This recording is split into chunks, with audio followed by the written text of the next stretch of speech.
just a minute for Ryan and Darren to come in. I haven't heard from Lisa, but when they come back in, we can start even. And we want to excuse Morgan. She is at a conference in Midway. Talking. Oh yeah, go ahead. Send me that.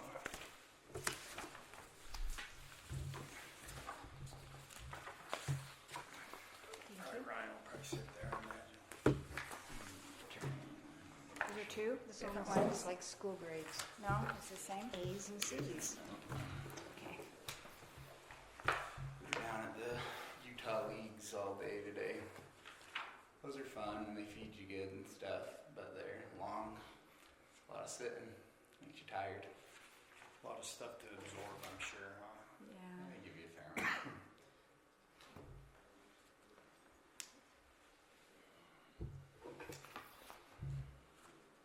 So this is all just what we talked about, right? I mean, Yeah. Okay. Yeah. It's pretty straightforward from what you guys had asked for.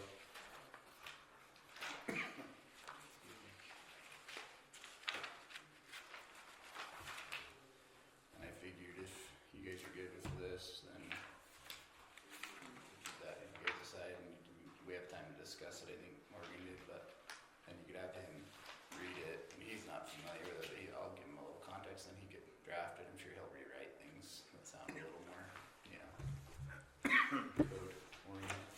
Sounds And then good. we could bring it to you for a vote.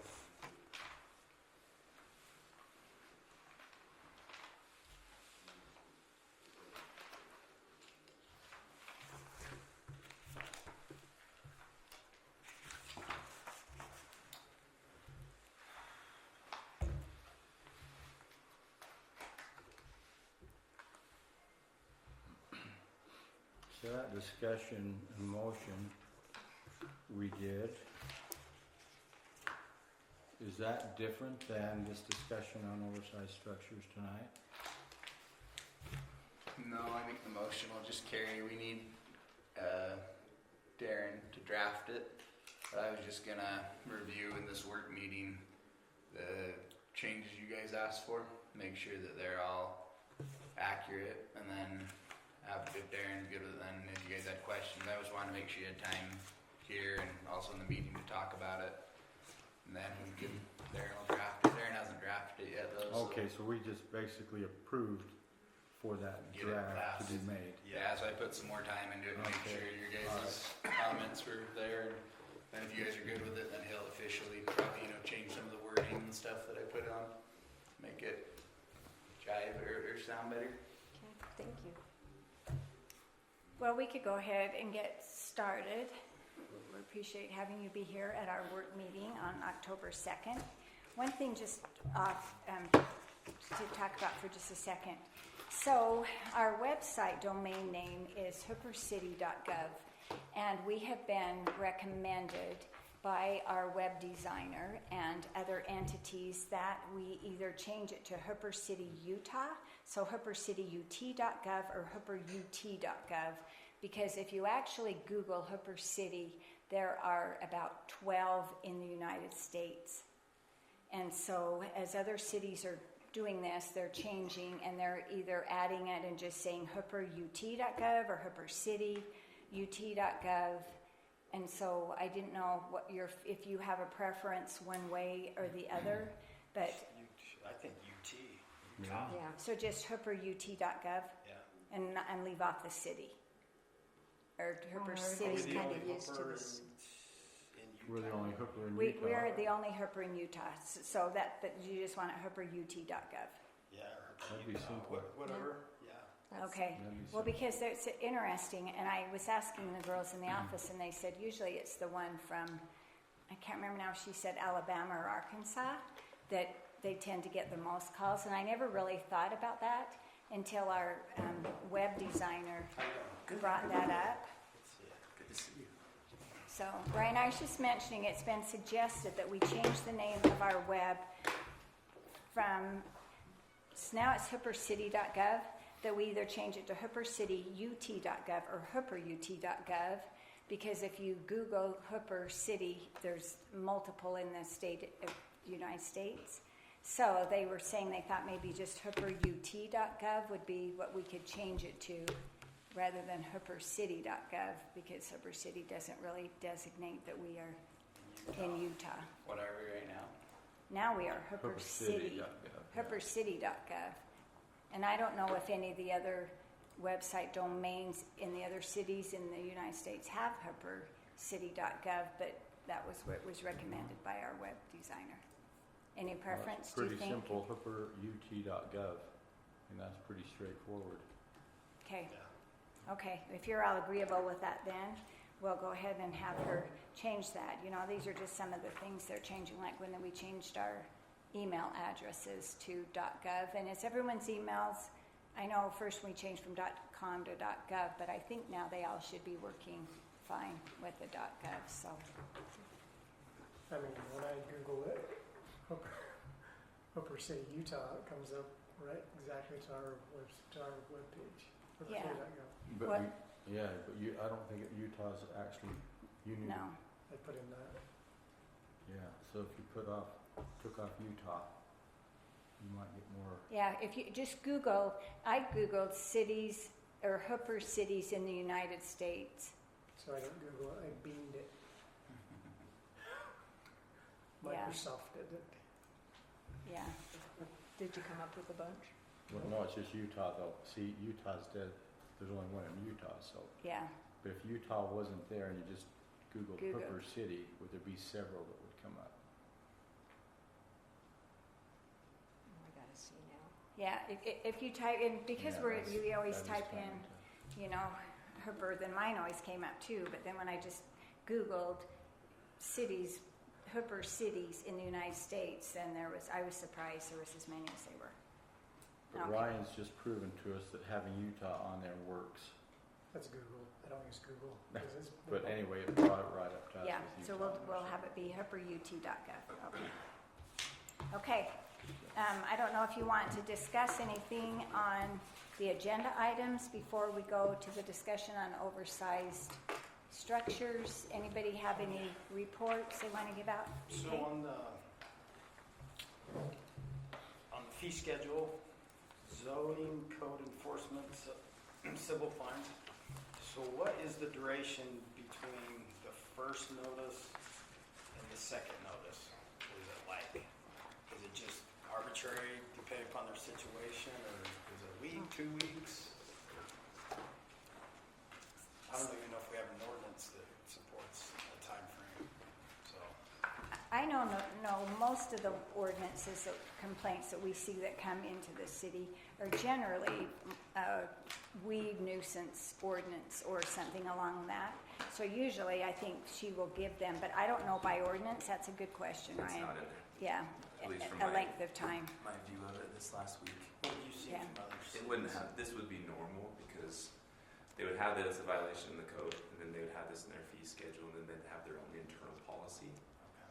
of going out and giving notice. And Could it vary between this? So say if some guy has like just a massive undertaking to do and it's gonna take him a month, they have the discretion discretion to work with them. They don't have to cite. So they can go out and work with them and say, hey, we will cite if you don't make some progress. make some progress. I have a question on the fee schedule. Under the cemeteries, I know we had a discussion about adding a fee, and I can't remember what we titled it, but it was a fee or a fund we were gonna create to Oh, perpetual. the perpetual fund, Yeah. thank you. Right. And I didn't see that on here. Do we need to talk about that, or? That would be good because we did discuss it, and I don't know that we ever came up with a certain amount. That was an idea that Cammie had when we were going through the budget, is that we actually establish a perpetual fee for new people that are buying their cemetery plots. And so eventually, because like she said, when we've sold all the plots, then we really won't have any income even coming in to take care of the cemetery.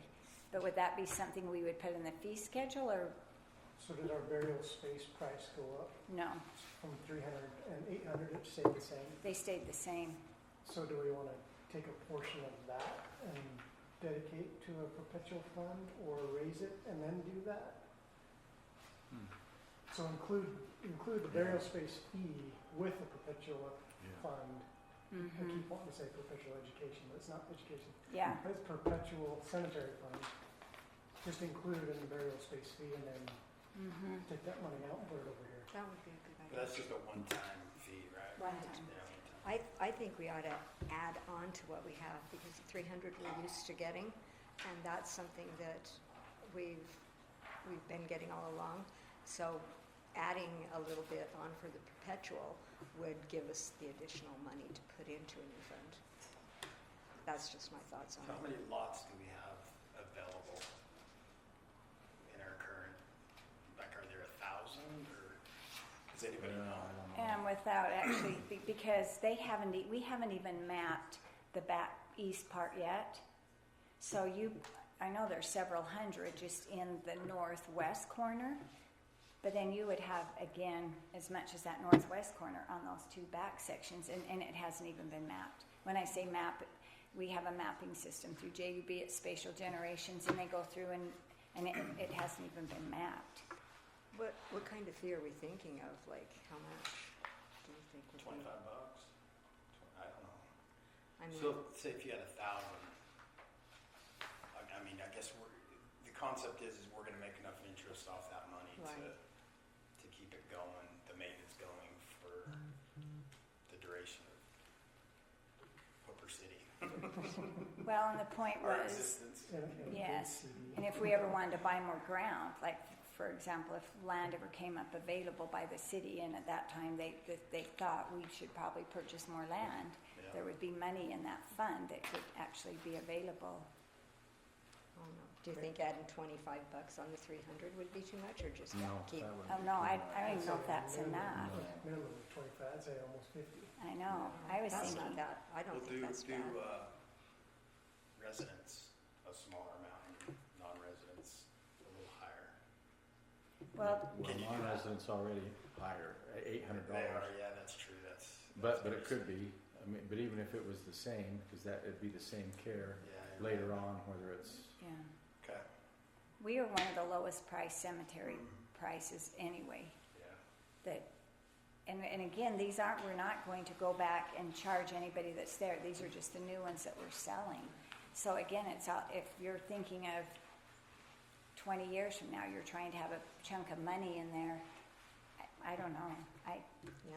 I mean, I was thinking maybe even 100. I don't know. Maybe that sounds like, but even 400 for a cemetery plot is still lower than most around. But that money can be used to purchase, like you said, other ground if it becomes available. Is that right? Mm-hmm. And it wouldn't necessarily be something if we needed to decide in fee schedule, if you wanted to wait and decide with budget, but either way, I think it's a great idea I do to too. do it. what's that dot referring to? Under burial space resident, is that a note for us to refer to something, or? Persons who pay property tax on per city, Oh, and okay. does not include or exclude people living within the city limits or owning property within Hooper City.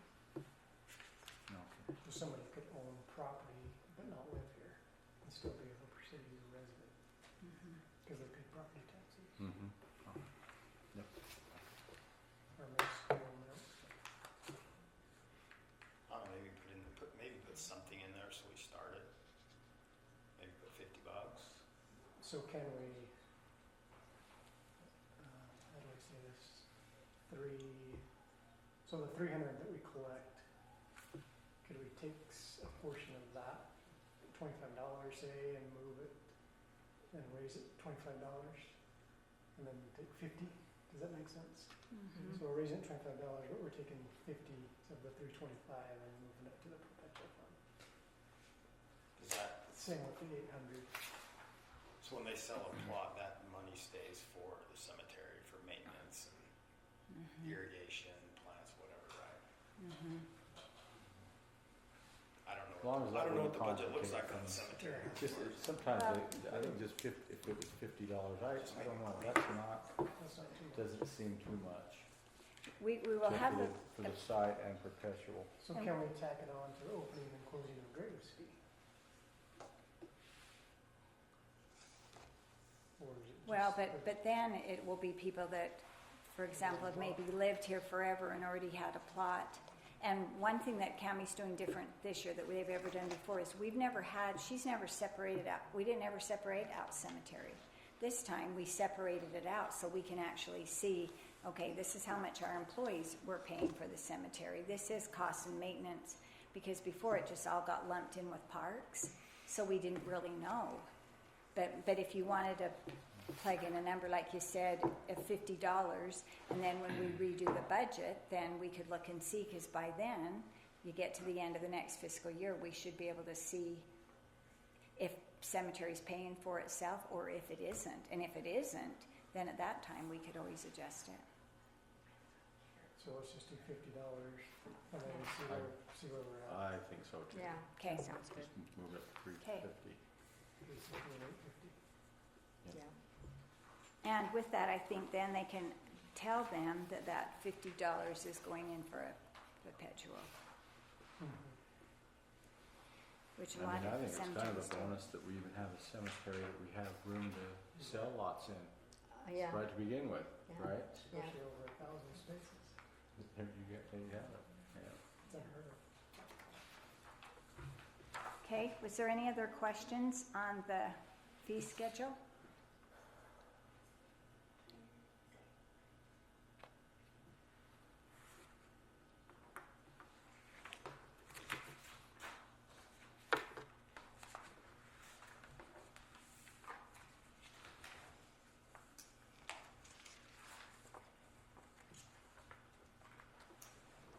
As far as the fire department goes, they're still getting ready their presentation to come present to us, and West Haven. So, last meeting we had was pretty much based completely on Far West and their CRA requests. So we didn't talk really about us a whole lot. So, anyway, I'll press them a little bit and see if we can get that presentation like in November. Is it this fall when they're planning on breaking ground for that in Hooper? Next year. Not till next year. Is the lot still in the same place on 56? 55, next to Sinclair. Yeah. They toyed with the idea of buying the one across the street, but that's out now. We were trying to save a little bit of money, but wasn't working out. Trailer, can we put it in that space? Did you check? We did. Is there room to fit, you think? They weren't too optimistic about it fitting. There wasn't. I don't know if it's deep enough. Yeah, one, they're not sure it's deep enough. We could figure that out easy enough. But beyond that, I would have figured that out if that was the only problem. There's too much stuff in there. I feel like so. So either move out something, you know, and put that in, or so. Public Works wasn't too open to parking it in the bay right now. They thought, let's put it on the side of KSOS, and then apparently there was a plan to do a little Lean-to? awning, lean-to, yeah. They thought that'd be the best spot for it, keep it on the side, and then on the Public Works building over here, and extend that over it, but that was the feedback I got. Yeah. I think That's not technically surprising. they're supposed to be enclosed. What's an emergency trailer?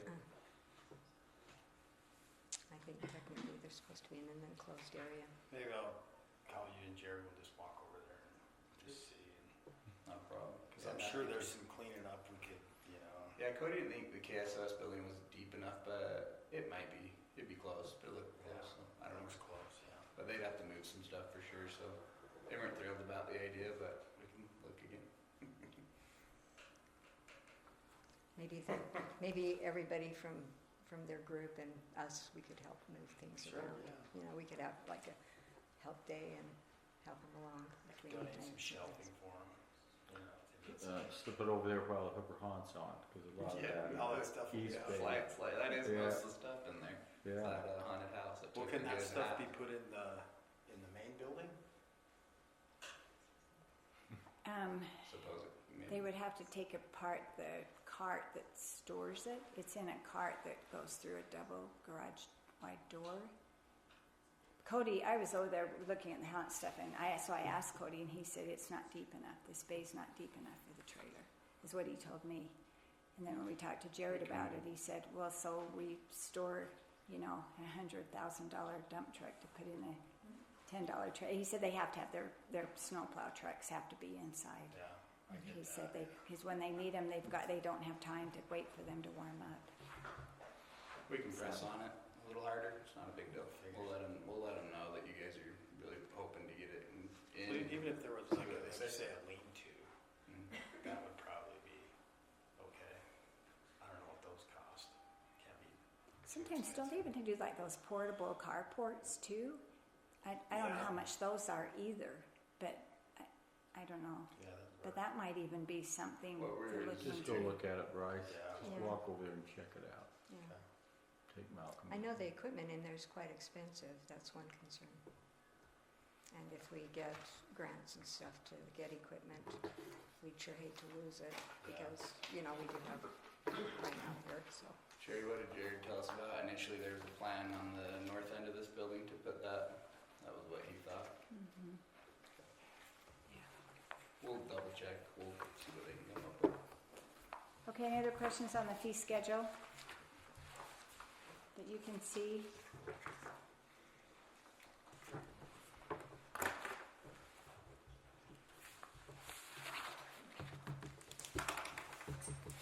And just because we redo it doesn't mean, it has to go. It's been quite a few years since it's been redone, but as Pammy suggested, we should review this every year during budget season. And that's a good time to do it because then she can look through and see, like I mentioned on the cemetery, if we've actually are covering our costs or not. So regarding this feature, I have a gentleman that's reached out to me several times, and he's been dealing with an ordinance violation for, he says 9 years, so it could be. So the county hasn't done anything, or they're not going to, so he would like the city to write a letter. So what's the process of that? Does he need to come in and talk to Morgan? Because the county's not gonna do anything, and he wants some action taken, so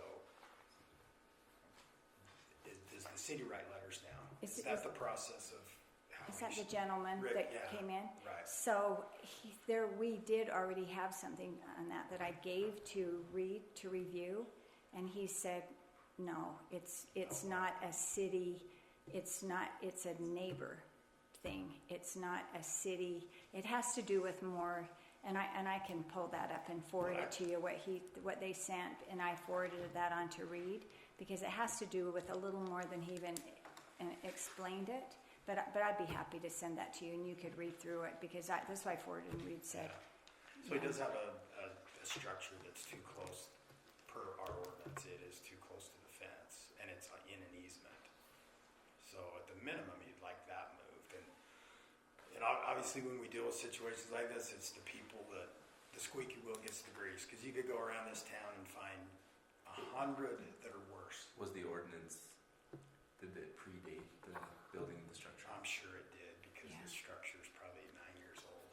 So We the can- ordinance was there first? Yeah. Okay. We can have Nate work on that piece. Yeah. I'm wondering why the county hasn't done Nate. anything. Nate Oh, told me. tell him. Yeah, Nate does that for us often. He'll do Yeah. letters for encroachment, and he'll double check all that, so he can So put I- a letter out. And you're right, there's some tension between the neighbors, and But the building is Fortunately- 9 years old?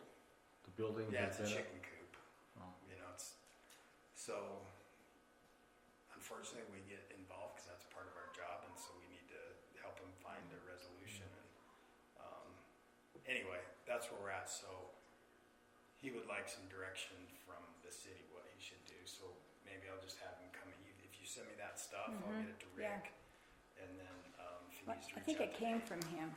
I think it came from him to the city that he had already, and said they wanted the city to intervene. And so then Yeah. I forwarded it to To Reed. Reed, and Reed read through it and said, this isn't something, because there's some other water issues, there's Yeah, several there's- issues. And he said, there's nothing they're doing that the city should, Okay. but maybe there wasn't everything listed, but I can forward you what he had, where that came from. Who is our county ordinance officer? Is it Alan? Oh, I- Iris and Alan. Iris. Iris is still doing it. And they've been out Iris there. is not very helpful. I personally don't believe, I ended up on that deal with all the cars and stuff. I ended up working with the deputy to take care of the cars. And Iris showed up to take pictures that day, but I arranged everything and got the cars hauled off, and that seemed to set the neighbors a little at ease and not Sure. have them, there be so Yeah. much tension with them to get, 12 cars moved. So, but Iris was not helpful at all in that problem. I was very disappointed that she just kept saying, well, as long as she tries, and I said, well, she's not trying though, that's the whole thing. And this guy is kind of the same situation. There's several unregistered vehicles there that are being dismantled, and so anyway, I'm not sure what to do. Yeah, it's hard. Well, I'd I be can happy s- to- I- I'll yeah, send that to it- you now, send it my yes, way and I that- can yeah. look at the codes, for sure. Yeah, and I think I mentioned this once before, Iris came and Alan and did a little presentation with the staff, and they were talking to what to do in the office, because it's those girls that end up getting all the, and it was really informative. So maybe sometime we could have her come and do a presentation to the city council, because I gained a whole new perspective, because I think we only ever see the one side of the residents that come in are angry, and we don't always necessarily see her side with what they're dealing with, but it was very informative, so, but I'll send that to you. Has there been conversations with the resident? Yes. And they were, From my understanding, I mean, I've been involved maybe like 6 weeks, maybe 2 months when he came in first, and I said I'd come out and look at it. And there's a little bit of history there with water and the sheriff being involved and this and that, so, kind of back and forth a little bit. yeah, a little bit, so. Yeah, I'll be happy to look at it for sure. Okay. Yeah, because he wanted a letter written in too, and that's when I Yeah. sent it to Reed, and Reed said, this isn't ours to get in the middle of, but and I'll send it to you, and made myself a note. Okay? Okay, so were we good on the fee schedule? Anything else with that then, did we? I don't know if we added in, I know you sent that information to Morgan about if they didn't, we talked about with the DADUs, that if they were renting both out and they didn't come in and comply, we were gonna add that on, and I don't know if she did a separate column, or if Yeah, that's, she updated it. It's on Okay. page 3 under Okay. zoning code enforcement class C. okay, Where she put it. Secondary dwelling unit violations. okay. Page 3. Sorry. That's good for it.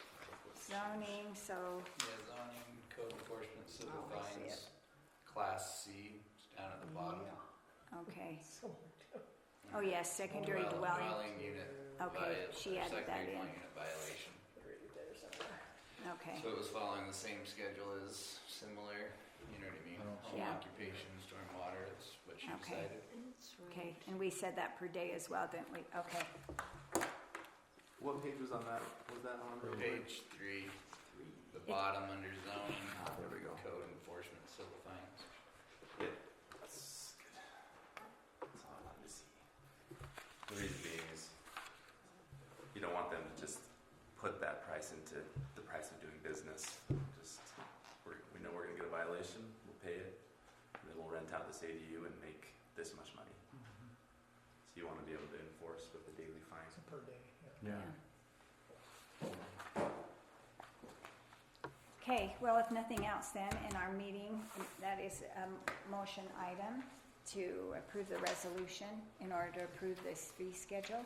So we can do that when you make the motion as far as adding on the $50 for the perpetual care.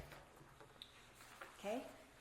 Okay, oversized structures, Yeah, we can fly through that. We also have some time if you need to discuss it in your meeting, but just anything. So I put a little packet together you should all have. Just a little bit of preface for you, Darren. The planning commission made a recommendation to increase our oversized structures, the allowed size. So that table on the front there is our current, the table below it is the recommended size for an allowed oversized structure before they have to get a conditional use permit. It's a pretty big jump.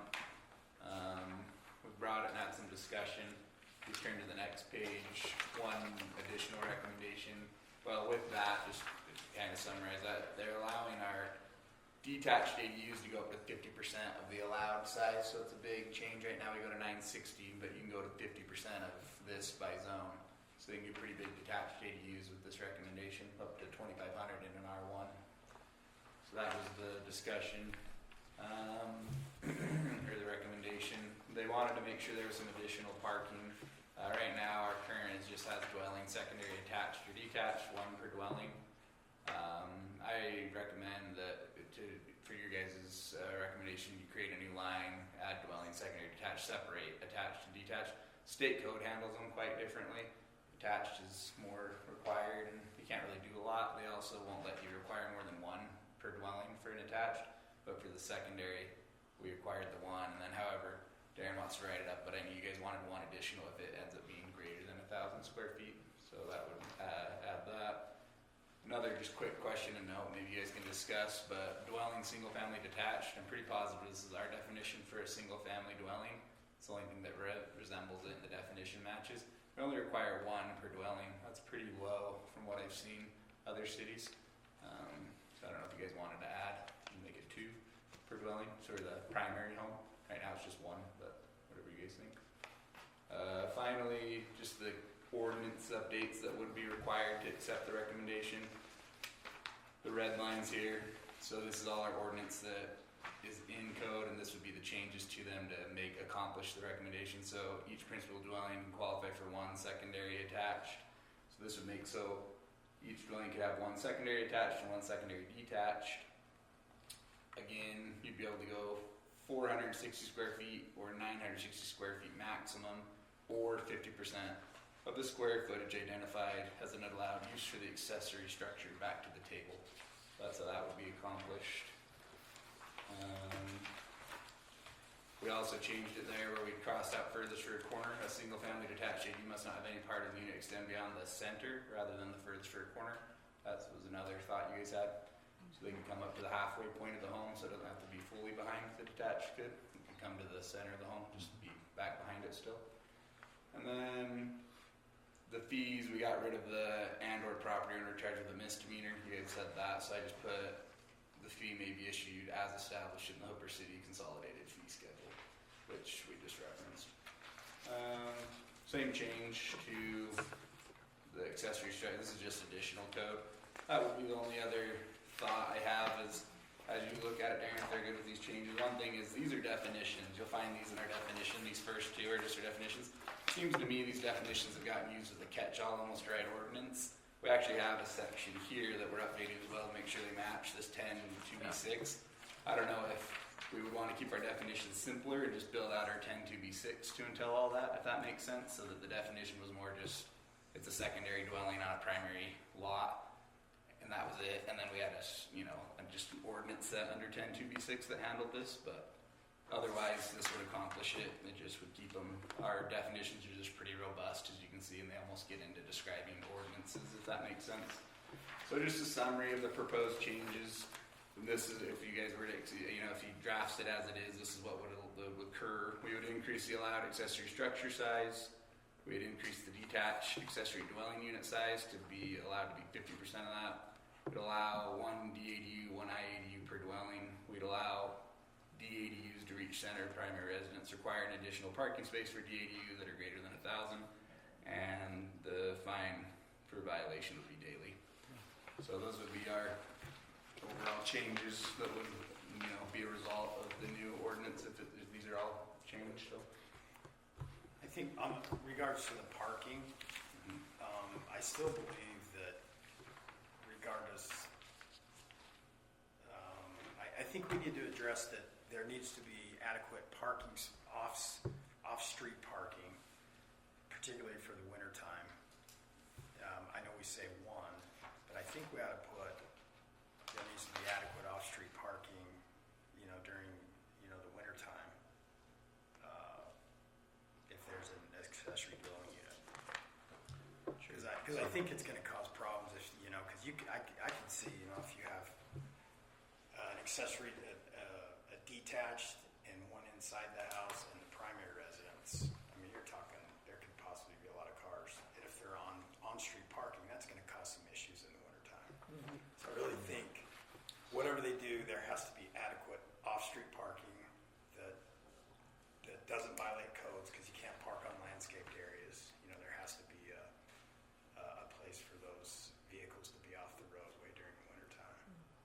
they would have to have specified area for Yeah, parking, for or parking. not build as, Or, yeah, or you just, know, what or they're gonna limit. build.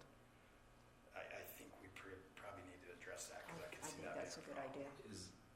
Is the intention to have it be each space? So if each space is greater than 1,000 square feet, or is that just referring to the?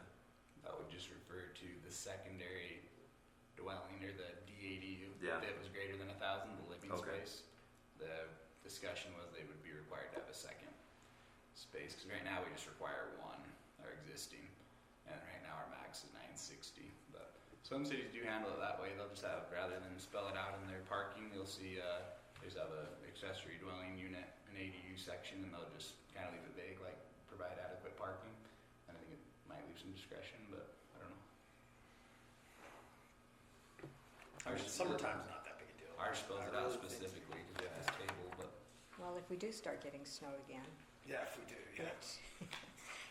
you Point. never know. But if we do, I can see that causing problems, because we would have to you have think them. that one parking for primary, potentially two for a DADU and one for an internal ADU, so 4 would cover or not? I guess you get what I mean. Well, if you have a couple living in the ADU, there's 2 cars right there. Right. Then you got a primary, then there's, Well, I More likely definitely, I two. think you should increase Up the to 3. primary. I think one, from what I saw, was an anomaly. Most of them had at least 2. Some of them Yeah. required a garage. I thought one was low, but that's what's in there. At least from what I saw. At least 2, I would think, for most of them. One's a rarity, I think, for a home. It's, Some codes made them be 2, but they couldn't stack them. There's a term for that, where they're right. parallel. So that, you literally have 2 rather than just a, but I would increase the 1 for sure. And then, yeah, we could, however you guys want to handle it. We just, though, if we do this, then I always go, then who's going to police this?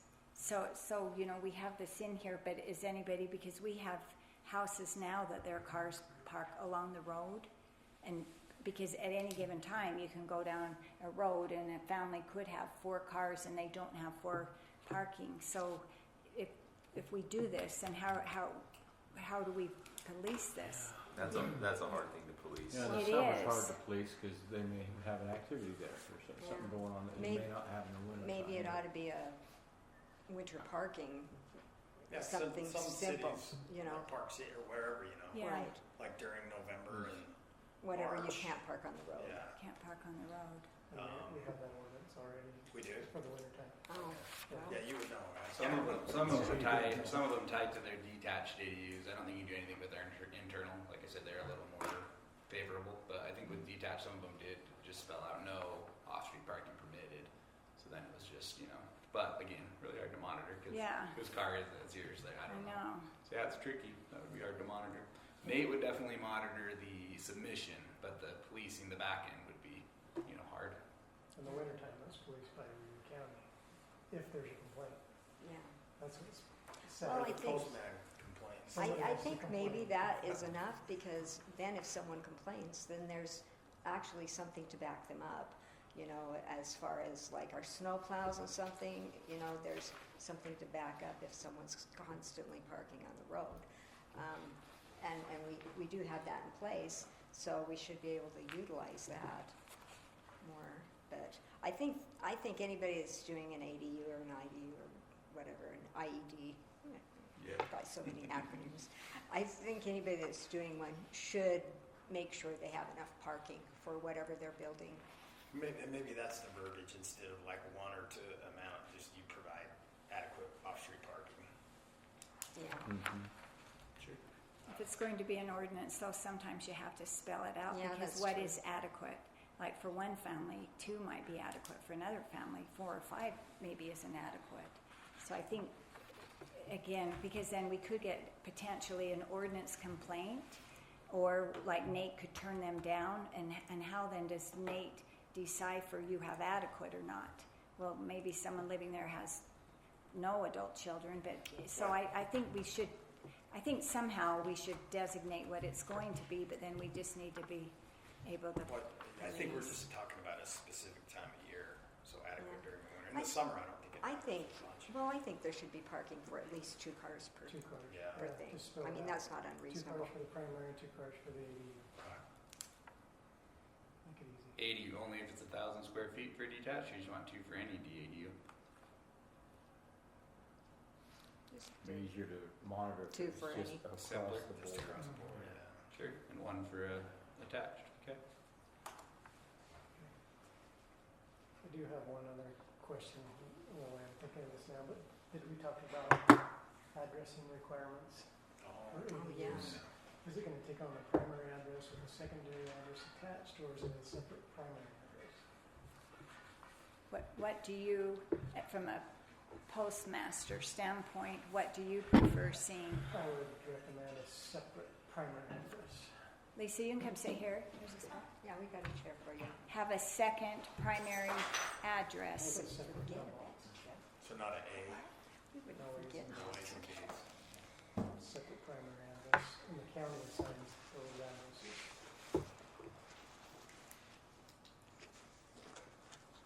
So that'd be easier in the long run, except if they're built in a subdivision where there's cluster box units, because there is an additional vacant cluster boxes in a planned subdivision. We don't plan for extras. So there's not a separate mailbox for a CBU cluster box subdivision. They would have to go into the primary mailbox with 2 addresses.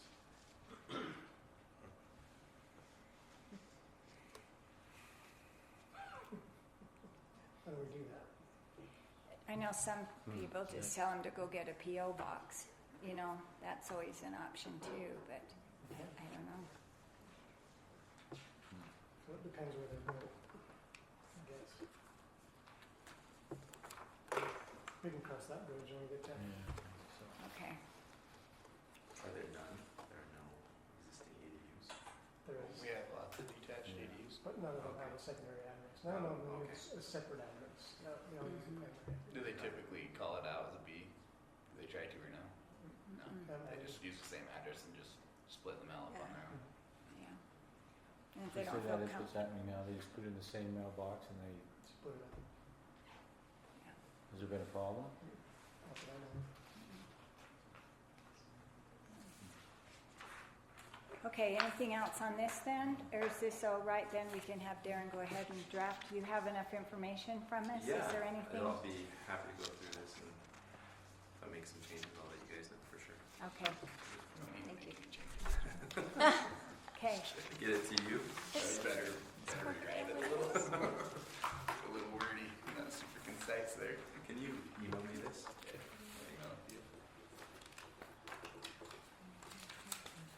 Okay. The other thing we had then was employee positions.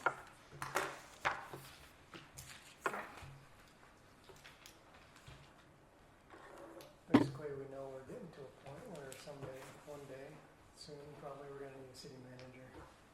And so, we wanted to have a discussion with all of us to see how we felt about it. We don't know how we feel about the city planner position, how effective that is, or if we can replace the city planner position with the city manager position. The other thing is, we know we don't have the revenue or the funds to pay the city manager what every other city's making right now. And so, in order to do that, we'd have to do it at a substantially reduced rate to start, or to begin, if we were gonna do that. So we just wanted to get everybody's thoughts and feelings on what we think, where we're going, what that would do for us, pros and cons, if we're ready for it, all the above. So I'll give you my opinion. I think a city manager would be great. Again, it's a matter of, do we have the revenue to be able to afford a city manager? And just a little caveat, so I'm going to throw this out. So today we had one of our public works give their notice and is going to another city, and that is Benson Woodrow. And he is going to go to Clearfield because he would like to get into a water department, and Hooper City does not have that. So I had a chance to talk to him for a little bit right before this meeting and ask him, okay, is it a matter, realizing we don't really have funds to be able to pay a lot more? And I'll tell you some little thoughts. And so, yes, as much as I feel like we need a city manager, I feel like there's maybe other positions right now we maybe need even a little bit more. So these are some recommendations from going through him. He said, we really need 4 people in sewer that are only in sewer, and currently we have 1. We have that position open to hire another person for sewer. And as we know, and Dell sat in on one of those interviews, and what we are offering someone to come and work in a sewer isn't necessarily what they would get paid somewhere else. And he declined. He didn't want to take that position. So Well, he had absolutely no background in sewer. no, and we will not find anybody with any background in our sewer system. In sewer, yes. In our sewer system, no. And so I asked Benson today about that, and he said, well, I think what you could do, and Malcolm also said about his brother with an apprenticeship program, that if we hired somebody and said, okay, you start at this, but then every year you get certain licensing, and that was another thing Benson mentioned, was about getting some licensing done to make them qualified, because he said we are so far behind in our sewer maintenance because they lack the manpower to be able to take care of it. But with the amount of money we were offering to pay someone to come and work, we didn't even really have anybody, and the person that did apply wasn't really interested in that. He said we need 4 people in parks that are only parks. We actually need to have 2 mowing crews, because right now they can't even keep up with mowing, because by the time they're done with mowing, then they're on to the next, and they are always behind. And along with that, he also made and again, this is from an insider. I just asked, in a perfect world, what is it we need here in the city? And he said he thought we at least could use 2 more seasonal mowing in addition to our full mowing crew. He said we need 4 people on roads. He said we have a lot of signs that are either bent. He said they had a batch of signs that they ordered that the fading on them was so poor that now you can't see them, but they don't really have time to go do that, to replace that. And he said it would be good. You could easily have 4 people there. He said it would be nice to have a maintenance person. Right now we've been having one of our parks people that has been doing the maintenance on the vehicles, because we were behind in our emissions, and the county notified me of that. Anyway, bottom line is, when I was writing down, and I have several pages, we currently now, he will be here until the 15th, but we currently will have 6 in our parks department. And he just named off 12 people that we really would need to even have our between our sewer, our roads, and our parks even functioning properly. And that doesn't even account the expense that if we ended up getting the 2 additional lawnmowers, and besides the fact that, and Dale, you'd already be aware of this, that Case has gone out, so we can no longer lease our 2 tractors from Case because they're not leasing anymore. And Jared's frantically I have kind of a looking. question here, though. Yeah. So this was a interview you had with Benson. Oh yeah, I just talked to Benson You today. just talked about Uh-huh. an employee that's leaving. How come we're not reviewing this with our public works director, or? Yeah, he wasn't here, and I just called Benson in and okay. said, could you just tell me what could we do differently as a city, you know? And he said, I have no ill feelings against anybody in the city. It's nothing with that at all. I'm interested in working in the city, in water, and we don't have that. So this, like I said, this is just one perspective. So that was just his. And then he also said about having the maintenance. And one thing with our sewer, and I'm not telling you anything new, you have to be on call 24/7. I mean, interject here, but we got severely distracted. Yes, we did. We're gonna talk Oh, about the city exactly. manager Oh, job. yeah, Now we're on this whole thing. yeah, So, yeah, I'm can we go sorry. back to what we were gonna talk about, because we got 6 minutes. Sure. My point was, yes, it would be great to have a city manager. From my perspective, I think there's other positions we are more critically needed as of right this minute than a city manager. That was my point. So, Yeah, I mean, it's been well known we need help. I know, just from my talking to the employees, there's some dysfunction going on. And so we need to figure out a way to keep these guys and to make them happy, because there's some issues that maybe they're not sharing with you, but they're sharing with us that are going on. So we got to figure out, we got to fix our place, because we've had a lot of really, really good employees leave us, and we need to figure out a way to keep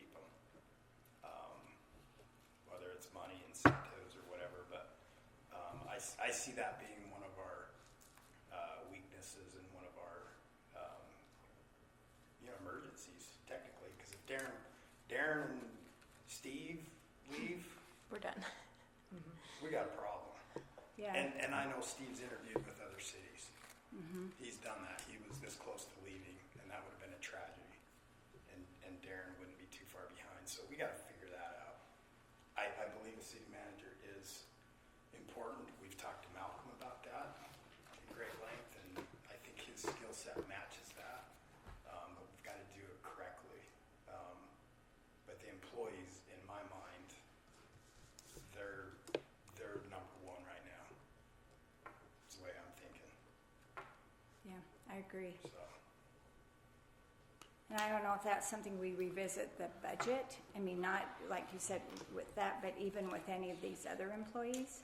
I think not necessarily, I mean, budget, yes, but I think just the whole flow of how things are being handled, it's not working. So we gotta change that. It's not working. We know it's not because they're leaving. So I know it's a hard thing to face, but it's reality. Do we And need- we've gotta do something. Do we need a position where it's not just Jared? I mean, he can oversee, but then we need people that are, you know. Well, it's there. Jared's there. Yeah. And he has supervisors. And But there's some things that, it's not working. yeah, it's not working. That system So- isn't working. Yeah. So, I mean, that being said, if we do hire a city manager, we need to create a job description, and clearly lay out the city manager's duties, especially administration over city employees, and, I guess our question is, how do we go about that? Maybe that's a question for Darren is, how do we move forward if that's what we want to do? Do we piggyback off another city, get some good ideas from a job description out there? So this is very kind of policy driven, this conversation, but I'm happy, I think if we start to talk to these any cities that have recently made the decision, or even within the last 10 years, kind of see how that process went and how that helped in this regard. Sounds like we're kind of talking a lot of different issues with employees, but that would probably be the best route to see how that happened and what the job description was and what they're doing. You did mention that this would replace the planner, or would it encompass the planner's job as well? Encompass. So that's what you were saying, So we wouldn't have both positions. right? So it'd be the same. So that would be really it'd be for the need of the city because you'd include the planning responsibilities as well. So. But I'd be happy to look at it, and once you get something of what you guys want, I'd be happy to look at it, make sure it's legal and up to par. Okay. So Sounds do we good. know if you've gone down that road? Twin City, I would have it. Slater, West Haven. West Haven. Theirs was about 3 years ago Okay. that they hired a city manager A new one, or initially? initially. That'd be Mhm. super helpful. Yeah. Mm-hmm. Yeah. Okay. Well, we can do our research then and come back and kind of come up with some thoughts. Okay. Thank you. Well, we'll move up and. My friend. Let's get him. It's like we need a flashlight. You know what? I'll bring some. I've done 2 stories and they're all out of them. Are they? I saw that this year. And I'm like, well, This year. okay. A couple years ago, I had to buy those tracks by the studio because they were just the warm windows on the studio. And you just come in by dozens. Okay. That doesn't work. Did you want me to turn on the lights? Yeah, sure. For sure. I got a lot of stuff out. You need just a minute extra today. I'm working on a couple things. I'll get the mics turned on. Do that.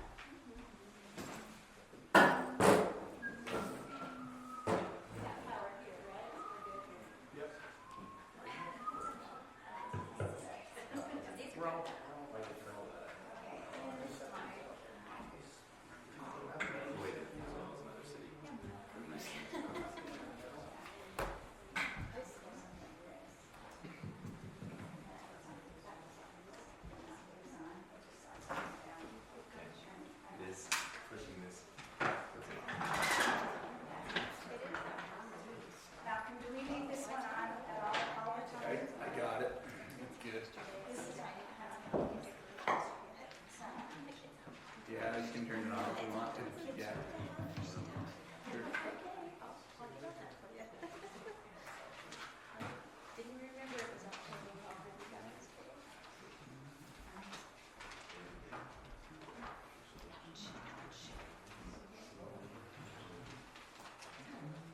Okay, your presentation. It was good. Oh, yeah. And that was like about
Oh, that would be all my junk.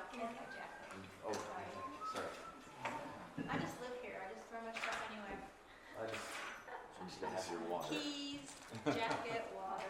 Just a bunch. Absolutely. Make myself at home. Actually, at home. Next time.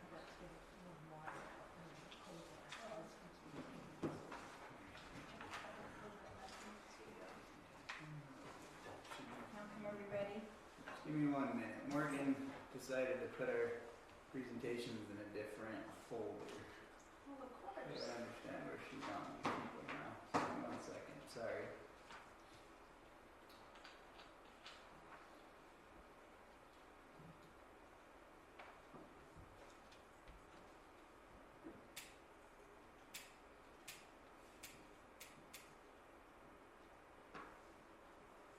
Here, I'll get the meeting started for you, and then I will just give her a ring and see where it's at, so the presentation will be coming.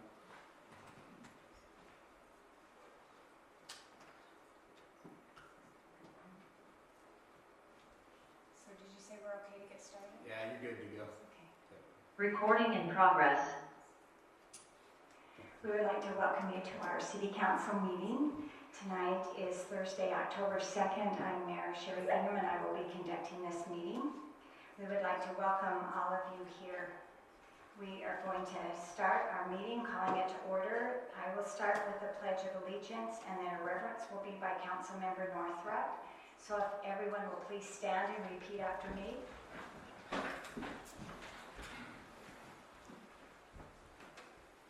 I pledge allegiance to the flag of the United States of America and to the republic for which it stands, one nation, under God, indivisible, with liberty and justice for all.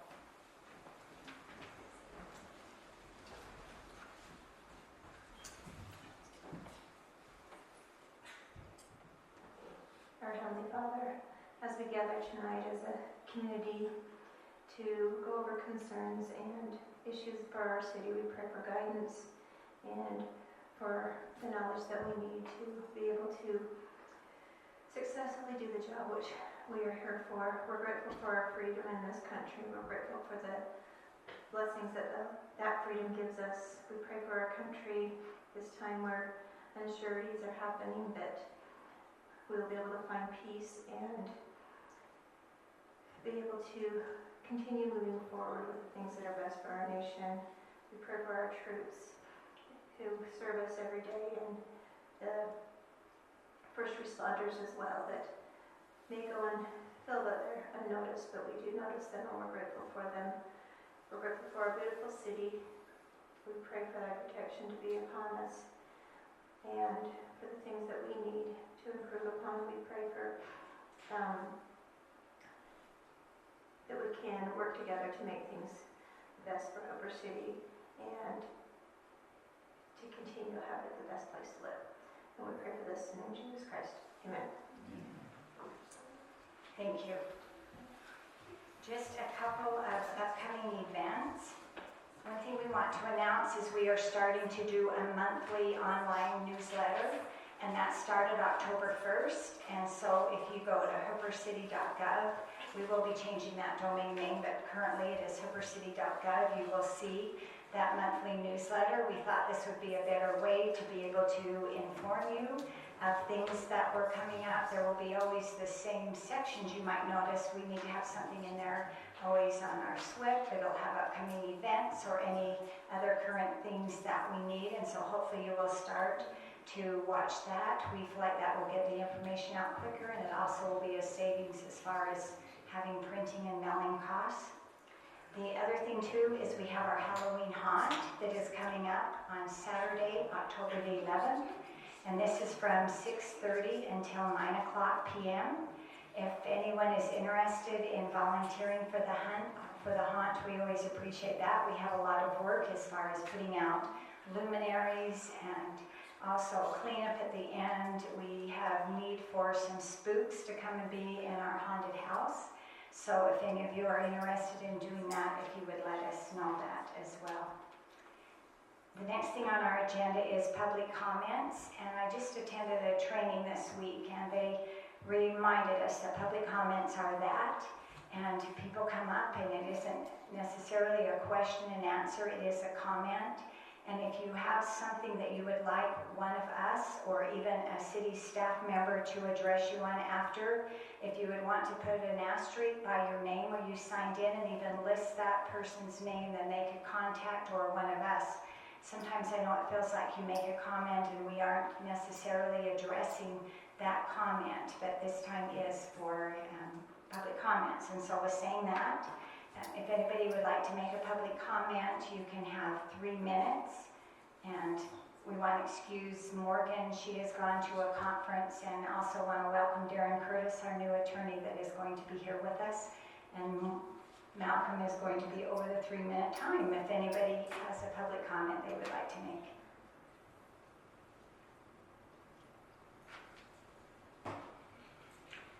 Okay, seeing no public comments, then we will move on to our consent items. So we have 2 sets of minutes to review. Our ones from the week before, or the meeting before in August, were tabled, and so we have the minutes from August 21st and September 18th.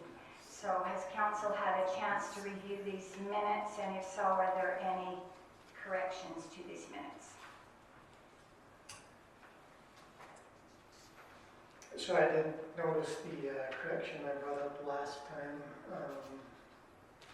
Thank you for correcting that. In reviewing the minutes from August 7th that I had the question on, I did notice one more thing from the August 7th meeting in regards to the discussion of the Terra Strata development. Are you referring to August 7th or August 21st?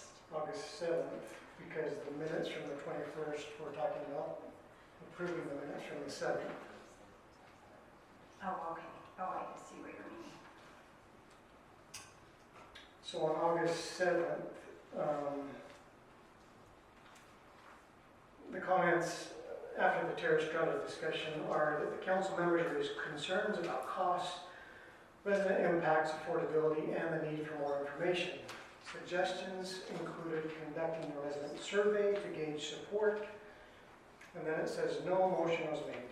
The council agreed to gather more data before deciding.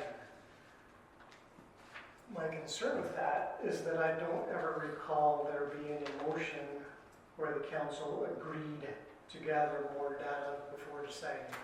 If anybody else knows differently than I do, please speak up, but I don't remember the council agreeing to that fact. Does anybody else? So what page on our August 21st minutes are you referring to, Brian? That's August 7th. So last time I had concerns on our August 21st meeting approving the minutes from the 7th because we didn't have a meeting the first week of September. So we were approving the minutes from the 7th the last time, and that's where I had the correction. And so that correction was made, but I'm just bringing up an additional item that I noticed in reviewing that correction. So the August 7th minutes were approved on the August 21st meeting. So the August 7th minutes have been approved. Are you making, so you want to add, we're adding something onto the 21st minutes of something that happened, or you're saying now that you're approving something not from the 7th minutes that were already approved? Let me go back. From what I understand, it sounds like perhaps we wrongly approved the minutes from August 7th. Is that correct, Ryan? Correct. Okay. So we wrongly approved the minutes from the 7th in the discussion we had last time. Last time I brought it up that I had questioned why those three things weren't approved, denied, or tabled, right? And we had that discussion in the minutes, and those things weren't written down, and so that's been corrected. So I just found this is an additional thing I found from that same meeting on the 7th. Can you give us some clarification? So we've already approved minutes. Do we bring those? I think that there would have to be a vote to bring those back. It's already been approved. And I think it was unanimous. Is that correct? Correct. So they've already been approved. That is It correct. sounds like you are not in approval, or they've already been approved. So If you want to make a motion to bring those back so that you can consider them again, that's possible. okay. But they already have been approved at this point. Let me find it, sorry. Today's approval of minutes dated August 21st, 2025. There's just so much here, it's hard to find it. There it is right here, consent items 5A. And maybe you'd want to put it on the agenda for next time to make that motion. So here's what it says exactly in our agenda for today. Okay. Consent items, A, motion. Approval of minutes dated August 7th, 2025. Corrections to the minutes, there was capitalization of Smith, grammatical errors, etc., etc. An attribution change from Council Powers to Council Hill on page 4. So Council Hill addressed Morgan Yeaman, the city recorder, clarifying the agenda and the action items for August 7th, 2025. Ryan stated that they did not follow procedure. Action items should not be a possible motion. If it is an action item, it should be voted on. So that was discussion that wasn't in the August 21st meeting for the minutes from the 7th. Does that make sense? So again, would you like to make a motion then to bring back the August 7th next? Or do you just want that in the August? Let me just make a motion. I'll make it easy. I'll make a motion to re-examine the minutes from August 21st, to look at the meeting minutes from August 7th that we reviewed on August 21st for a correction in line, hold on, I don't have the line right now. Sorry. August 7th, it was section 8, or number 8, section B. That's it, number 8, section B. From August 7th. Okay, so a motion has been made to revisit our meeting minutes from August the 7th, and that was made by Councilmember Hill. Is there a second to that motion? I'll second. The second was made by Councilmember Maragoni. Any discussion on that motion? All in favor? Aye. Okay, so I will have Jamie, our Deputy City Recorder, review those minutes. She's the one that listens to the recording, and then they will come back with something from the August 7th. Okay, so now on to the August 21st meeting minutes. Has everyone had a chance to review those? Yes, and I'll make the motion to approve them from the 21st of August. Okay, the motion's been made by Councilmember Hill for the August 21st meeting minutes. Is there a second? I'll second. The second is made by Councilmember Wilcox. Any discussion on that motion? All in favor? Aye. Okay, that motion carries. And now we're on to the September 18th meeting minutes. Does anyone have any corrections on those minutes?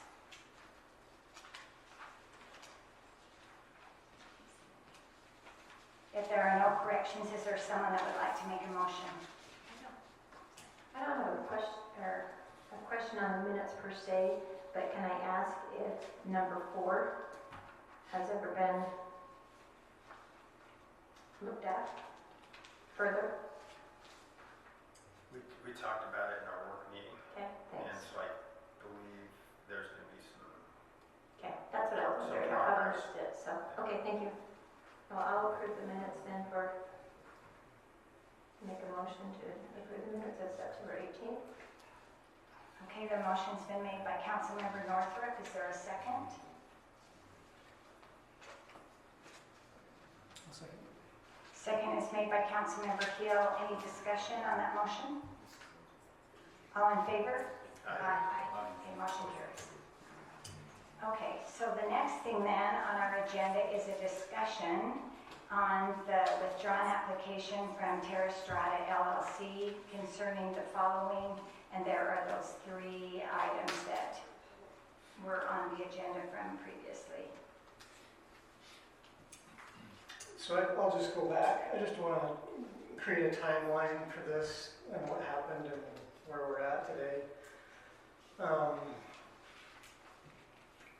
Back on, these 3 items come from the August 7th meeting of 2025.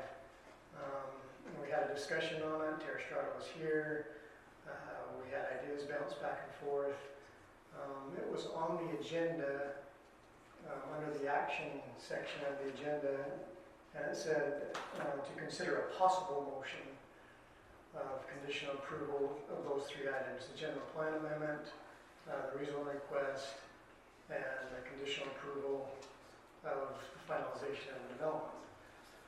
And so that was my point in making the motion I did to correct the minutes, is at the end of this discussion, it says in the minutes that no motion was made. The council agreed to gather more data before deciding. So my question is, who made that motion? Where did that come from? Looking and reviewing that meeting, that came from our city attorney, which was Reed Richards, made that comment, that the council should gather more data before deciding. A member of the city council did not make that comment, nor did they make that motion. And so that's why I'm questioning a decision that was supposedly made by the city council was actually not made by the city council. So we can revisit that when we talk about that in the minutes. But I don't recall that happening from a member of the city council. So let me fast forward to, so we didn't have a meeting in September 4th because of Tomato Days. September 18th was our next meeting. So on September 11th, myself and Councilman Wilcox requested for these 3 items to be put back on the agenda so the council could vote on them and take proper action on those 3 items because the vote was not had the previous time. On September 12th, the very next day, Mayor Bingham came to my workplace and asked me to withdraw my request. and why I was asking for these items to be put back on the agenda. I just said, no, I would still like them on the agenda. The following Monday, September 15th at 3 p.m., I received an email from city staff saying that the application from Terra Strata had been withdrawn. This was after I had requested it to be on the agenda, and after I had talked to the mayor about it. That next Monday, the withdrawal came from Terra Strata. So why, on the 15th, did a conversation between the developer and the mayor indicating that the council wanted to vote and take action on these 3 items, did all of a sudden the application get withdrawn? I believe, and I don't have evidence of this, but a decision was made to withdraw rather than risk the chance of being denied by the council and having to wait another year to reapply. Ultimately, the request to have it put on the agenda was denied by the mayor. In addition, we were told that the city attorney, Reed Richards, did not want it put on the agenda, which I'm pretty sure that's not his decision.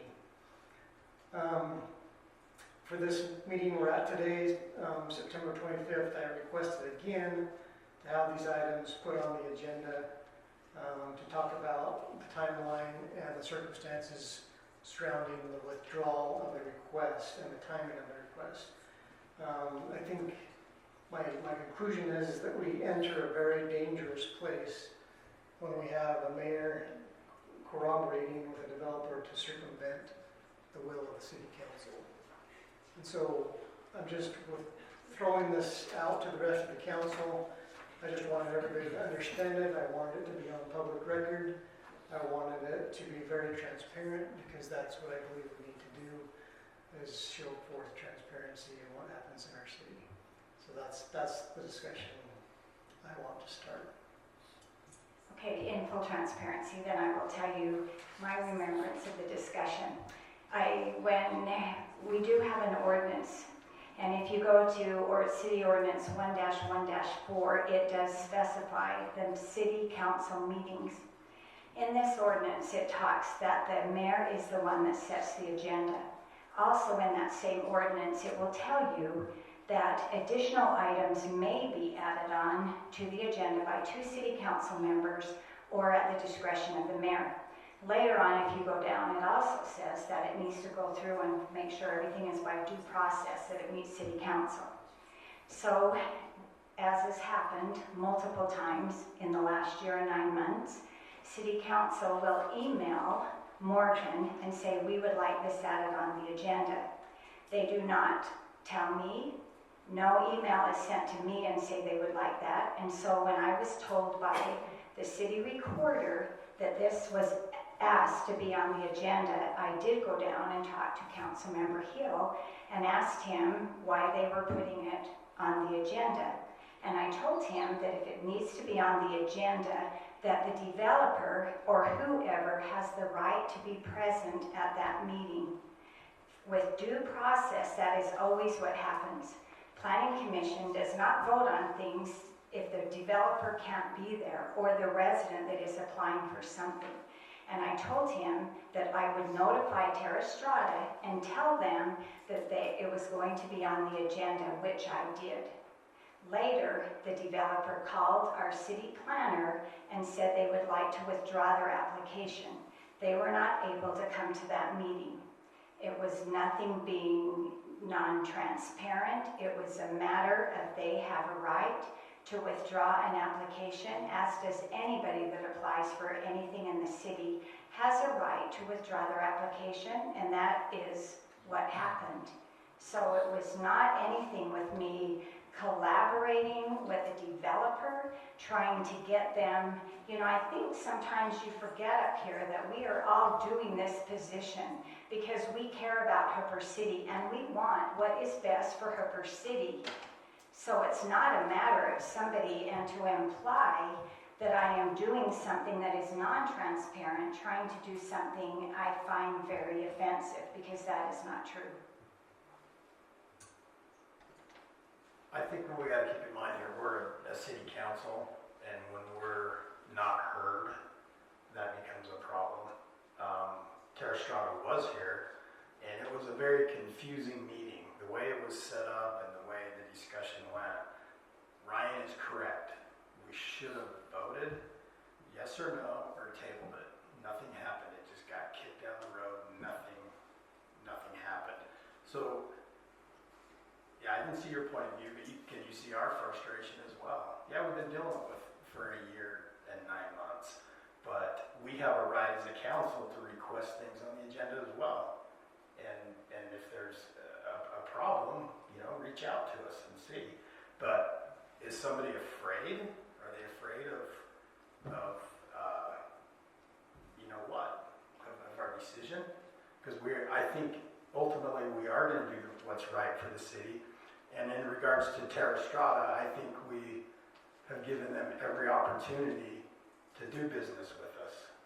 We've given a lot, they've given none, absolutely none. And I think he knows that. And I think there's some frustration there that, the original plan has changed quite a bit from what was first proposed. So I think as a council, we need to work as a council because it's not working. And so I support Ryan's decision that we should have done something, and it needs to be made known that something should have happened. And now it's kind of, I guess we can't vote on it now. They've withdrawn, so they've withdrawn, so that's their choice. But it was done incorrectly. Yeah, and my question to that is, why wasn't it put on the agenda when it was requested? I mean, you made the point that, well, it's at the mayor's discretion, but we did have 2 council members request it. Why wasn't it put on the agenda? Because from consulting with legal counsel, there was nothing. So tonight on our agenda, we have a discussion on a withdrawn application. So what are we discussing? There's not an application to discuss. So you have a discussion on a possible motion of approval of the general plan amendment. What are we amending? What are we rezoning? What kind of development But my agreement? point is this, that's where we are tonight. But when we wanted it on the agenda, it wasn't withdrawn, and we did have something to discuss. So it was not put on the agenda, and by the time it is, now they've withdrawn. How did that happen? I mean, my concern is we should have taken action when 2 members of the council requested this be put on the agenda. It should have been put on the agenda, but it wasn't. So go back to dates in time, and Morgan's not here to tell you this, but I'm sure you would remember this. So I don't get the emails, but Morgan told me on Thursday that 2 city council members had requested to be on the agenda. If I remember right, I believe it was a Friday when I went and talked to Ryan. Our office isn't open on Friday. So the earliest Morgan could put that agenda out is on Monday. By Monday, they had already called to have it withdrawn. So when in that period of time did you want that on? Did you want Morgan to come in on her days off? I'm not following when we should do that because we are following timeline, and we do try to get our agendas out 7 days in advance. That doesn't always happen. Like this week, we were a day or 2 late getting that on. Legally, we are required to have our agendas on 24 hours in advance. But the withdrawal came only after we requested it to be on the agenda to address and vote on. The withdrawal would not have come had we not requested it to be on the agenda. So again, I think we're getting a little bit confused here. So the only thing that happened was this: with you requested something to be on an agenda. Due process, you call that company and say, we are putting this on the agenda. So when I called Terra Strata and said, this is going to be on the agenda for this Thursday, the date that it was, after that, they called Malcolm and had it removed. So I don't really know when that time frame is that you're thinking all of this occurred, because again, even if the agenda would have came out and they would have withdrawn their application, even up until the meeting started, if you have a meeting and there's not an application for you to vote on, it still would have been, we have this on our agenda, that the application has been withdrawn. There still would not have been anything to vote on. If somebody comes in and applies for an oversized structure, we get the application, we put out the agenda, that the day before the meeting occurs, they withdraw their application. We don't put that on the agenda and have planning commission vote on it if there's not even an application there to be voting on. So by the time the meeting occurred, there was not an application to vote on. Correct. I'm just saying the timing was impeccable.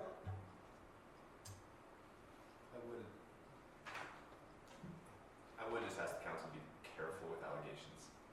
Just keep to the facts. Yep. The facts on. No Let's allegation. debate them. Let's talk about it.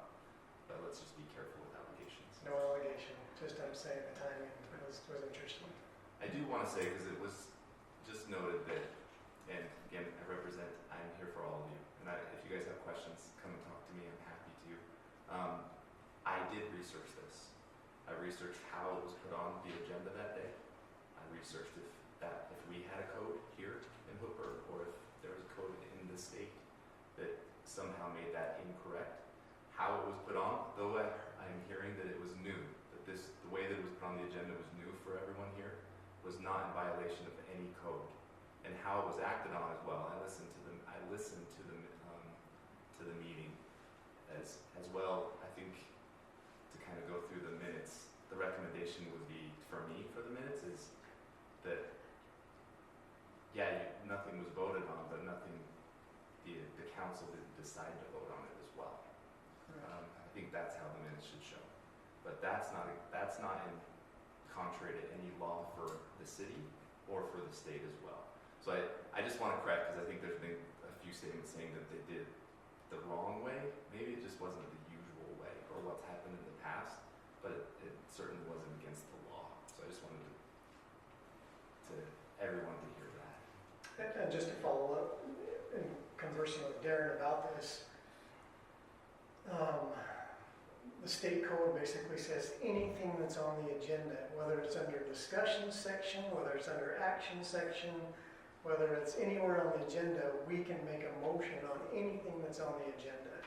Correct? I said I'm sorry, and that was that was attorney information. I apologize. I'm just trying to clarify the city's. It is. The city's procedures. Just to kind of clarify that, arguably. So I said that, I clarified that with you as well. Arguably, and on the flip side as well, if we didn't put it on the action item, arguably, they could see that we did that incorrect. So it's not clear as. So what do we need to do to clear it up? Is my question. The way that it was put on the agenda the first time, like I said, it was not against the law. You, as the council and the mayor, decide how those things show on the agenda. You are given the authority from the state on what that is for you. Those rules. It doesn't specifically say how that needs to be shown. So then there's not a clear line between discussion items and action items. There's not a. In state code, there's not.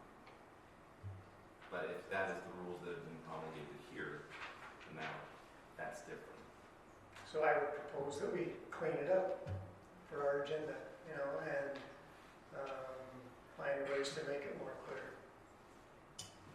And I feel like with Morgan and with council and how it's been done in the past, you go through, and again, this was a training I attended yesterday, and they went through these, and the person giving the training went through these same similar things that we did. One thing they stressed was if it's not on the agenda, you cannot discuss it or make a motion. And that's one thing we've tried to do. And I know that was something different, and again, at the time, that was a recommendation of our legal counsel to have possible motion, because they weren't sure if the council would be ready to make a motion or not. So that was listed, that if you were, you could have made a motion. If you weren't, and he expressed that to me, no one made a motion. You still could have. Even with his recommendations, someone on city council could have made a motion, and no motion was made.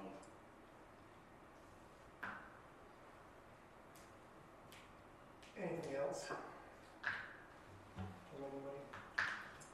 I was just going to say that I think maybe a lot of it can be cleared up if our items are put on the agenda, that there will be a lot of more camaraderie, shall I say, and cohesiveness if if we felt like we were part of the council more so, and that if what we felt was important to be put on the agenda was in the future. And I feel the same way. I echo that. And I would appreciate if council let me know. My term of the council is you council together, and so I would appreciate you letting me know rather than I having to hear it secondhand. Because no one ever emails me and says, we would like to have this on the agenda, or this is a concern that we have. I only hear it after when our city recorder comes to me and says, 2 city council members. I'm not even CC'd on those emails. They only go to our city recorder and says, we would like these items put on it. So again, I'm asking for the same consideration. If you would just even CC me or at least let me know. We can carbon copy. The reason that I believe all of us have sent them to Morgan is because she writes these out, and we've just always figured that she would run it past you and let you know. And so it's not anything other than a lapse of knowing what is wanted. So, you know, that's the whole part there. But it does feel kind of unnerving when you ask for something to be put on and you feel it's of great importance and it's not. You feel like you're not part of the team.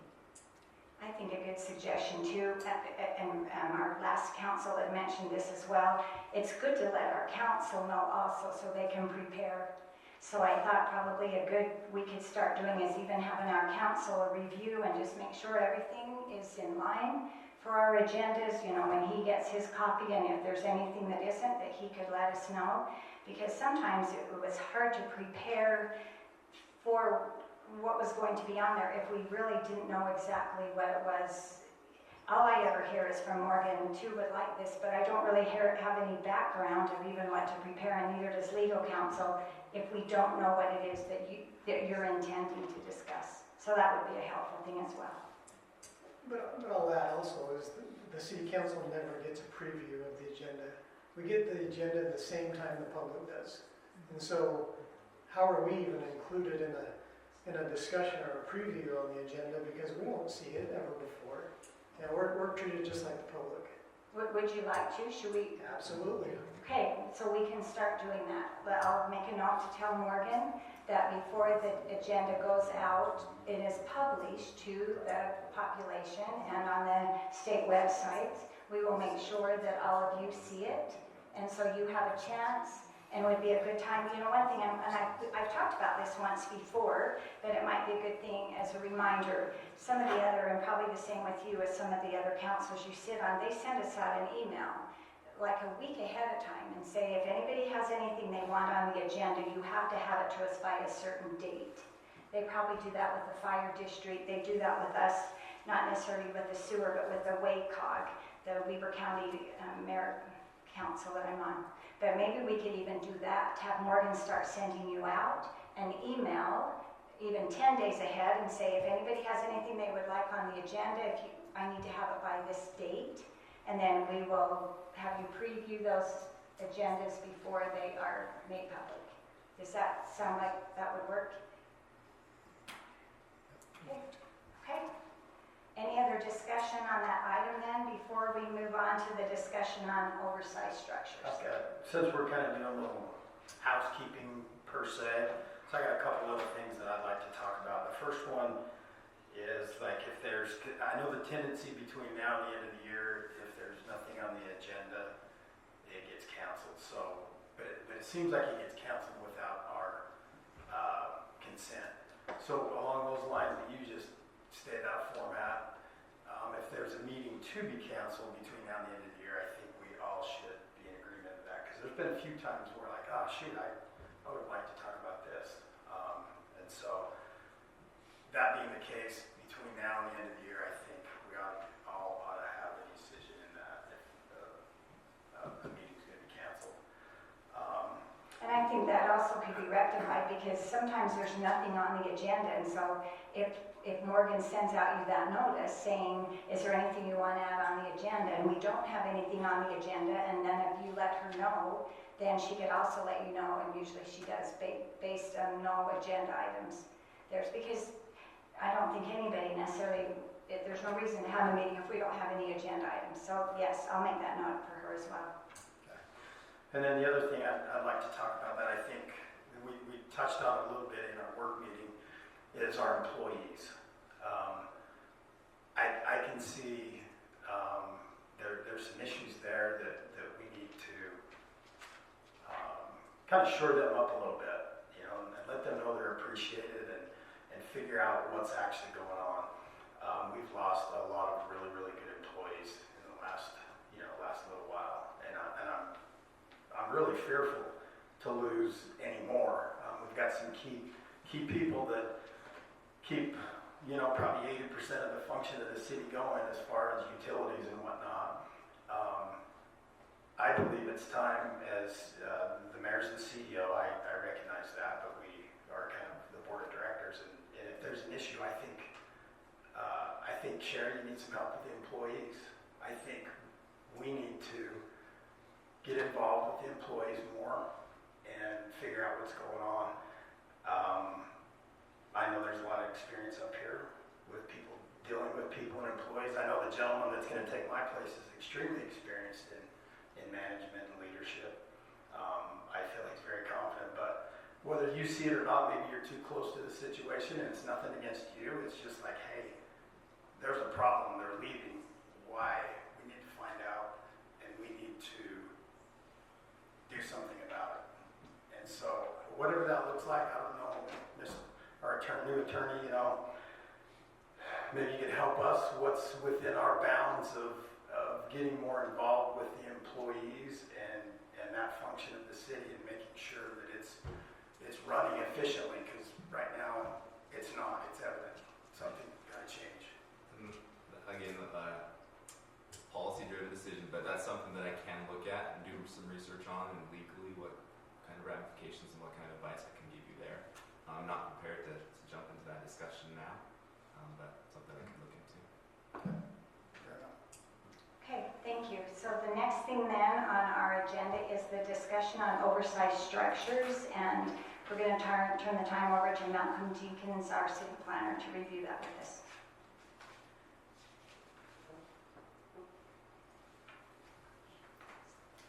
I just wanted you guys to have some extra time to discuss it.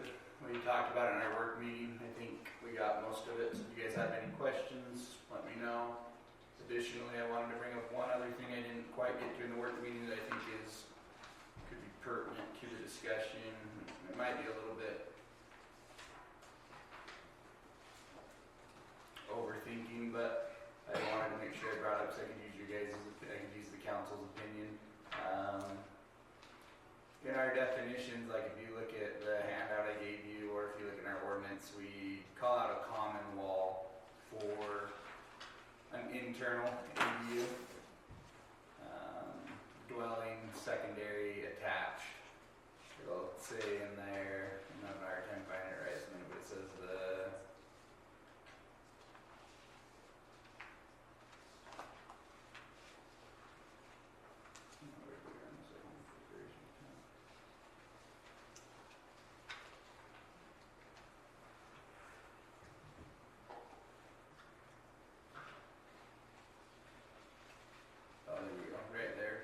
secondary attached, a dwelling unit for one family that shares a common wall or walls with the principal dwelling. It's kind of a little bit of a rarity, but we get a lot of pushback on that common wall definition. So I wanted to get some clarity from the council. I don't know if as part of our working on this, if we literally want to define it. I'm not a big fan of that personally, but I'm also, relatively new in this role. I don't know if we could lean on our legal counsel if we should have a definition. What I mean by that is you've probably seen some homes that are connected by a breezeway or whatever, and we have one right now that wants to just do a little hallway to do an internal ADU. I've taken the meaning of a common wall to kind of mean what you would think it would mean. I assume it would be the living spaces would share a wall. But like I said, I think we will continue to get a little bit of questioning on that. What is a common wall and what can I do?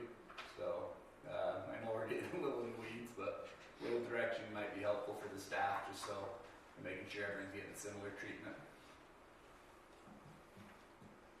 I don't know how else we could word it. I mean, it's basically, you just have to have one wall that, you know, which can be any wall.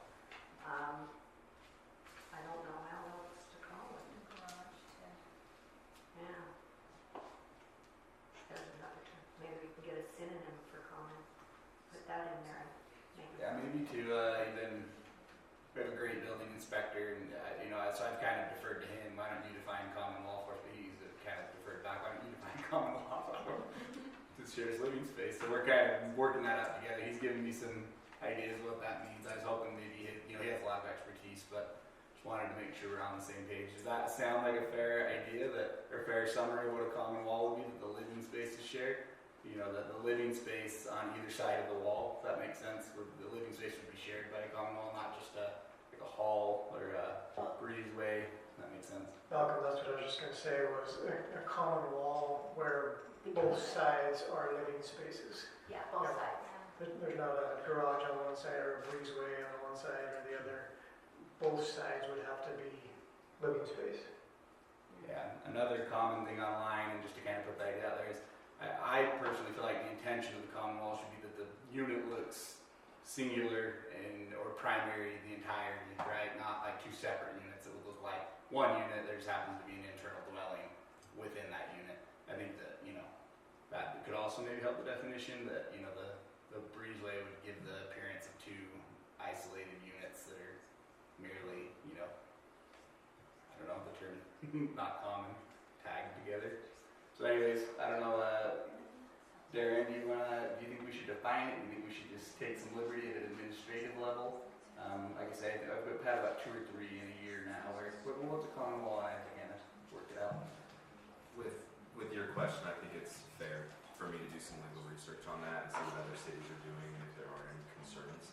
I have, with the other cities that I've worked with, I haven't had any concerns with that, but I'll look into it for sure. Malcolm. So my uncle, well, they've sold the home now to a different relative, but down on 7100, I could not tell you the year it was built. I was a teenager. It was forever ago. But his home was right here, little sliding door with a hallway to the garage. Most people bedroom or whatever. But on the other side of that hallway was another sliding door and they went into the mother-in-law apartment. So the only thing they had dividing them was just that hall from the garage. Is that what you're getting at? But that's been there for how many years? I think that would be obviously vested, and it is what it is. But yeah, my question is, I don't think that would constitute a common wall, but I don't know. Okay. The way you described it. Yeah. I'm okay with whatever. If you guys want, obviously, if you want that to constitute common wall, we can make it that way. Yeah. Again, I don't know. That's why I'm asking if I knew I would. Or it's just the one entry from the thing, so, okay. I would take a look at the building code and see how they define it. And if they're close to that, I think we'll be okay. All right, we'll work on it. Lastly, do you guys have any questions for me on what we've worked on for the oversight structure? It's good, thanks. Thank you. So in our last meeting, we actually already made the motion to have an ordinance drafted. So our attorney will work on this, and we will come prepared when that ordinance is done for us to review at that time. Okay, the next thing on our agenda then is the motion and approval of resolution 202505 city fee updates. This is also something that we've been working on for some time. Morgan went through and did all of the corrections onto the last fee schedule that you received. This was also one that was online in the packet if anybody wanted to see this. And so I know we talked about one correction that we thought could possibly be made with the motion.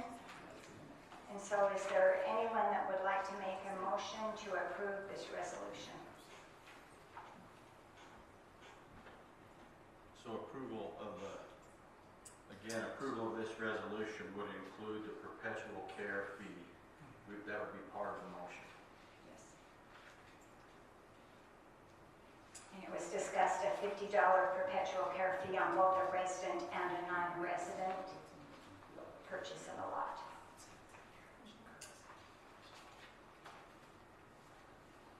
Is there any other questions or discussions on that then, or is someone ready to make a motion?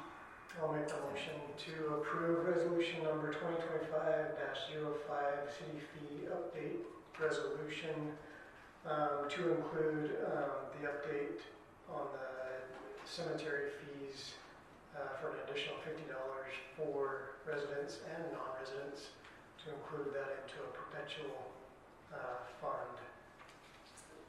A motion was made by Councilmember Hill. Is there a second? I'll second it.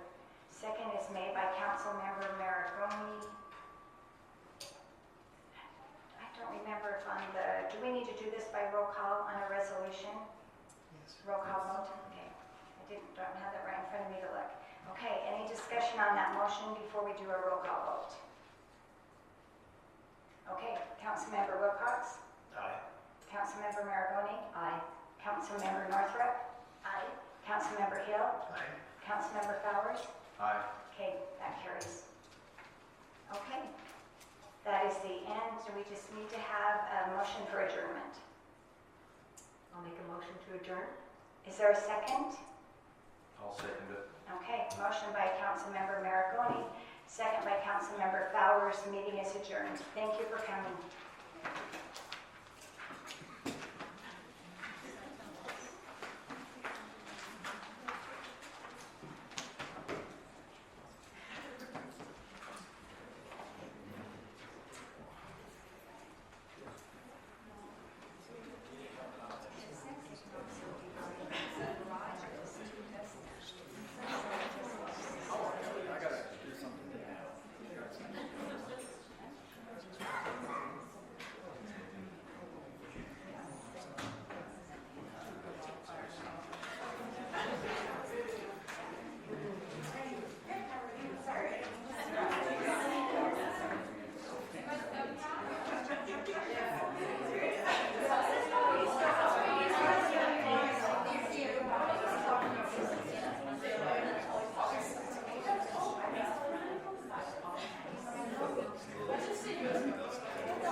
you're